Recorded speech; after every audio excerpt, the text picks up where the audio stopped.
Pasta, pizza, cheese. It's legendary, isn't it? Yeah. Italian food is just, it's one of the most beloved cuisines worldwide, for sure. But have you ever really stopped to wonder, like, how it became this global thing that we all absolutely adore? It's a question I certainly started asking myself as we got ready for this. It's a fantastic question. Yeah. And, what we often think of as Italian food, well, it has a surprisingly deep and complex history. It goes way beyond just the pasta and pizza we see today. Precisely. And that's exactly what we're aiming to do today on the deep dive. We want to take you on a quick but really tasty journey through the history of Italian cuisine. We've sifted through, gosh, a stack of sources, articles, research, our notes, and our mission is really to pull out the most important nuggets of knowledge and some genuinely surprising facts for you. Yeah, our goal is to uncover the, let's say, the true story behind Italian food. We're going to explore its ancient roots, its often surprising evolution, and maybe even challenge some widely held beliefs about its authenticity. So get ready to dive into the rich insights from all the sources we've gathered. So let's unpack this then. To really get Italian cuisine, we have to start way back. Ancient foundations, tracing it all the way to ancient Rome. But even before Rome was, the big power, there were these earlier, really crucial influences, mainly from the Etruscans and the Greeks. That's absolutely right. The Etruscans, for instance, they were cultivating grains like wheat. And they gave us something like, well, an early version of lasagna. Not quite what you'd get today, but layered dough, often with meat. Okay. And the Greeks, they brought flatbread, which, eventually evolved into things like focaccia. Yeah. And maybe more importantly, they brought olives and grapes. Ah, the big ones. Exactly. Giving rise to olive oil and wine, two absolute staples of Italian cooking. And their cheese-making traditions probably inspired early cheeses, like ricotta. Right, right. This is where I found things got really interesting, actually. As the Roman Empire expanded, they weren't just conquering lands, they were importing this whole new world of exotic flavors, something I hadn't fully appreciated before. I mean, think about the spice routes from Asia, the Middle East, bringing in things like pepper, cinnamon, even basil. Yeah, and this flood of new ingredients, it fundamentally changed Roman cuisine. There's this first century AD cookbook, De Re Coquinaria, Oh, yeah. and it reveals a pretty dramatic shift. It's got like 470 recipes, Huh. and they weren't simple. They were complex, heavily spiced, a real departure from earlier, simpler stuff. And this change wasn't just about fancy spices. They were also importing specific things, like cheeses from Sicily, and actively cultivating vegetables like artichokes and leeks. It's kind of eye-opening to realize that some foods we think of as, traditionally Italian jujubes, cherries, apricots, peaches, were actually imported during Roman times. Wow. Okay, so after Rome falls, Italy splinters into different regions. And it totally makes sense that its food would fragment too, right? But what were some of the most surprising things that came in during the Middle Ages, considering that fragmentation? It's pretty remarkable how diverse the influences became. One of the biggest came from Arab Muslims in the south. Around the 9th century, they introduced crucial stuff: rice, lemons, pistachios, spinach, almonds, chickpeas, sugarcane, and especially aubergines. Oh, and durum wheat, absolutely essential for pasta later on. Wait. Yeah, we even see this term atria, basically flour and water strings from 12th century Sicily. That's seen as an ancestor of spaghetti, or tri as they called it. Fascinating. And it wasn't just Arab influence, right? Weren't the Normans adding things too? Exactly. The Normans brought their own flavors, things like casserole dishes and salted cod bakla, which is still super popular today. Right. And this whole era really shows how practical needs drove invention. Like the monks, right? They played a huge role in cheese making. They were basically turning surplus milk into flavorful, long-lasting cheese, which was, a vital way to preserve food. Makes sense. And speaking of preserving food, in medieval times, no fridges, obviously, so food was smoked, dried, kept on ice sometimes. Brine and salt were key for pickling, curing meat like prune, other methods. They used oil, vinegar, or even submerged meat in rendered fat. And for fruits, things like liquor, honey, and sugar were used. It's truly amazing, the resourcefulness, creating techniques that lasted for centuries. And just to put a date on it, that oldest Italian restaurant, Antica Trattoria Baguto in Milan, it's been going since at least 1284. Wow. And the oldest Italian cookbook, Libro de Cucina, is from 13th century Naples. It just shows how incredibly deep these culinary roots really run.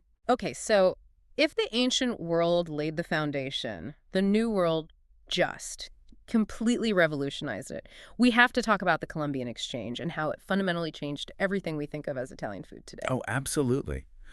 This is where the story gets really dramatic. The Renaissance kicks off this massive age of exploration, right? And with it came entirely new ingredients from the Americas that just changed Italian cooking forever. First one to arrive was corn, which of course became the base for polenta, Yeah. especially big in northern Italy. And then the tomato. I mean, it's almost unthinkable Italian food without tomatoes today, isn't it? But what absolutely blew my mind when we were digging into this was that originally Italians thought tomatoes were poisonous. Yes. Believe it or not, like actually poisonous. That was the belief for quite some time, so widespread use. That didn't really happen until the late 18th century, and mostly in the southern provinces first. That's incredible. So if it took until the late 1700s for tomatoes to really take hold, Yeah. wow, that just shows how slowly culinary change can happen sometimes, even for something so basic now. Exactly. And potatoes also arrived from the New World, quickly became a key ingredient, in things like gnocchi. And it wasn't just corn, tomatoes, potatoes. Other Columbian exchange foods like beans, pumpkins, courgettes, peppers, they were all adopted too, gradually weaving themselves into the fabric of Italian cooking. So you have centuries of trade, these outside influences, local innovation, and Italy's regional cuisines just bloom. What's really insightful, I think, is how out of all this fragmentation, Italy didn't just end up with one single national cuisine.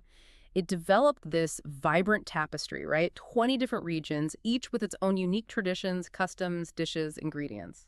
You're spot on. It's fascinating how even a dish known nationally today often has very specific regional roots. It reflects the local climate, what grows there, historical influences.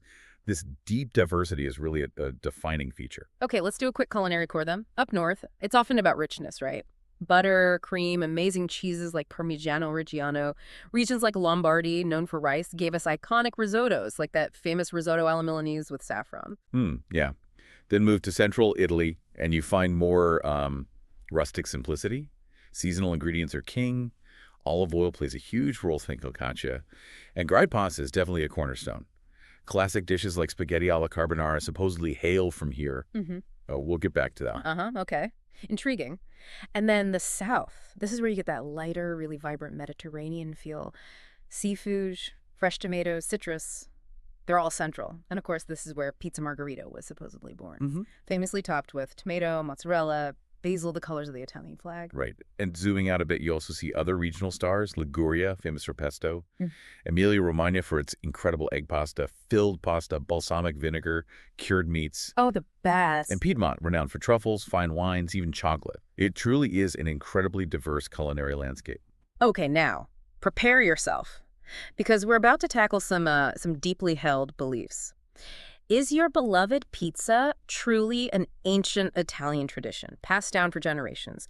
Is that carbonara really a dish from, the mists of time? Yeah. The answer, I have to say, might just surprise you quite a bit. Let's kick off with pizza. The common story, right? Pizza, especially margherita, is ancient, maybe named after a queen. This is, well, it's largely myth. Okay, lay it on us. The reality. The reality is, before World War II, pizza really started in Naples, Yeah. 18th century. Okay. And it was food for the poor. Specifically for the Lazzaronis. Yeah. It was cheap, quick, and often described in sources as, get this, a dense dough that burns but does not cook, topped with almost raw tomatoes, garlic, oregano, and pepper. Wow. So early pizza sounds less like a culinary masterpiece and more like a challenge. It was looked down on, wasn't it? Like by people outside Naples. Definitely. Seen as lower-class street food.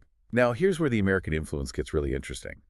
Italian immigrants in the U.S., they had access to better ingredients, more stuff, so they actually developed pizza further. Richer toppings, more cheese, meat. This American-Italian version then had this weird feedback loop. They call it the pizza effect. The pizza effect. Okay, explain that. So during WWII, American soldiers are in Italy. Right. And they're surprised they can't find pizzerias outside of Naples. Tourists kept asking for pizza afterwards. So Italians saw a business opportunity, and they started baking this American-Italian version of Neapolitan pizza. That's the pizza effect.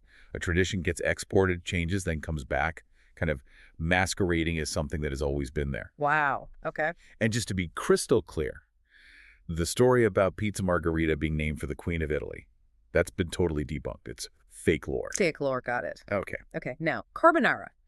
Is your beloved carbonara truly an ancient dish with these strict centuries-old rules? No cream allowed, etc.? Right, the rules people get so worked up about. Yeah. Yeah. So here's the kicker. The fact that genuinely made me pause.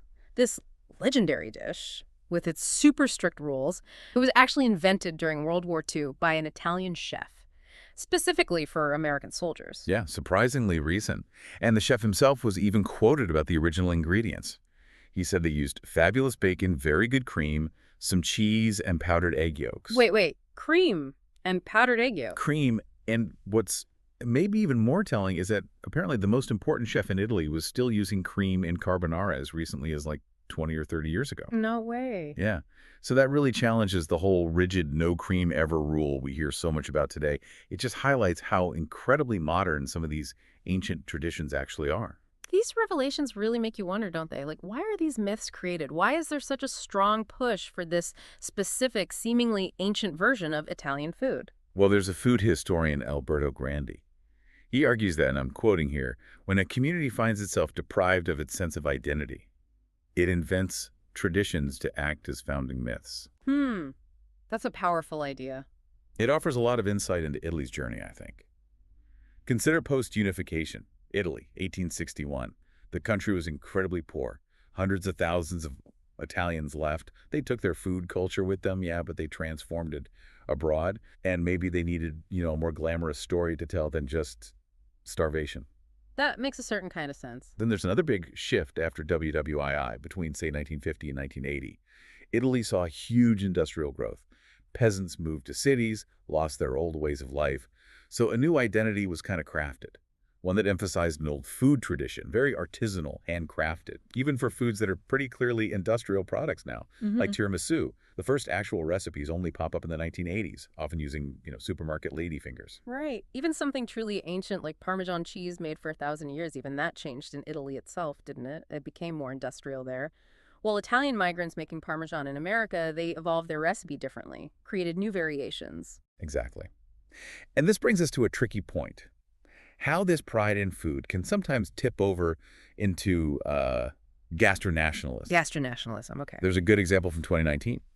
The Archbishop of Bologna suggested maybe offering pork-free tortellini for Muslims during a local festival. Well, this led to a huge backlash. Right-wing politicians saw it as an attack on Italian history, Italian culture. But Grandi, the historian, pointed out that actually the oldest traditional tortellini recipes, they were made with poultry, not pork. So the outrage was based on a mistaken tradition itself. Kind of, yeah. It really shows this misguided obsession with a supposedly ancient and artisanal food tradition, as one source put it. It comes about more than just food. It's about how identity gets constructed and defended, even if the history is a bit more complicated. Okay, so despite all these debates, the surprising origins, the invented traditions, there's still this enduring core to Italian cuisine, right? Its real strength. A key thing seems to be its beautiful simplicity. So many dishes are made up of just a few ingredients. Absolutely.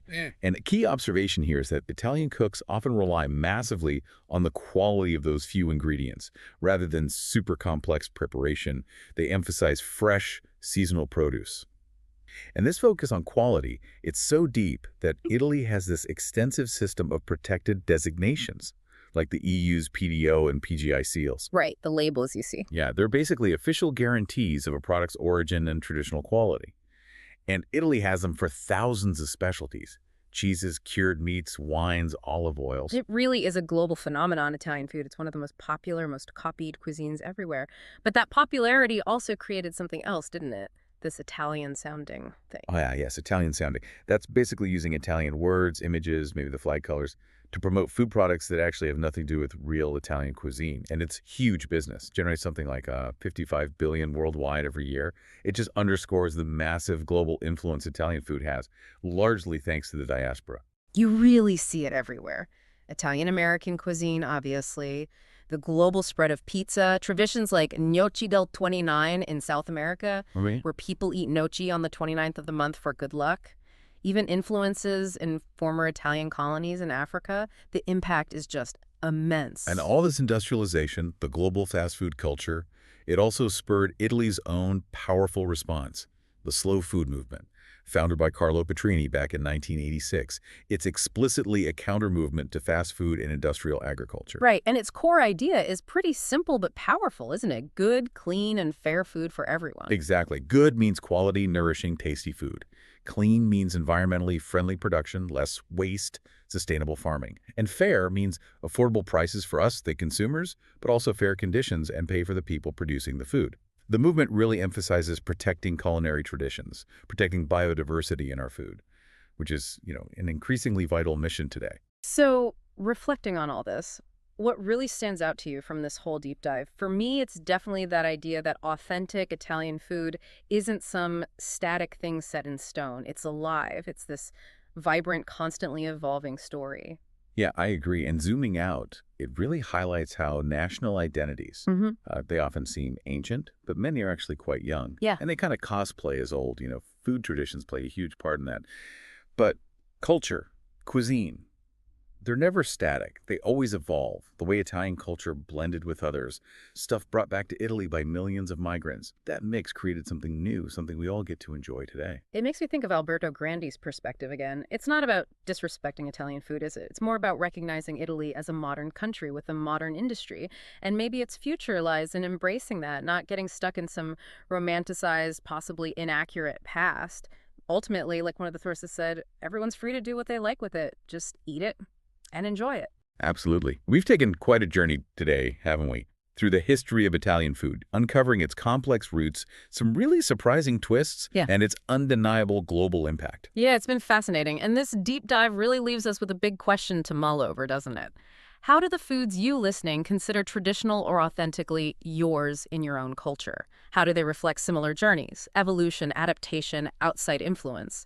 What does authenticity even mean in a world where food traditions are constantly being shaped by migration, innovation, and global exchange? Lots to chew on there. We hope you've enjoyed this delicious journey.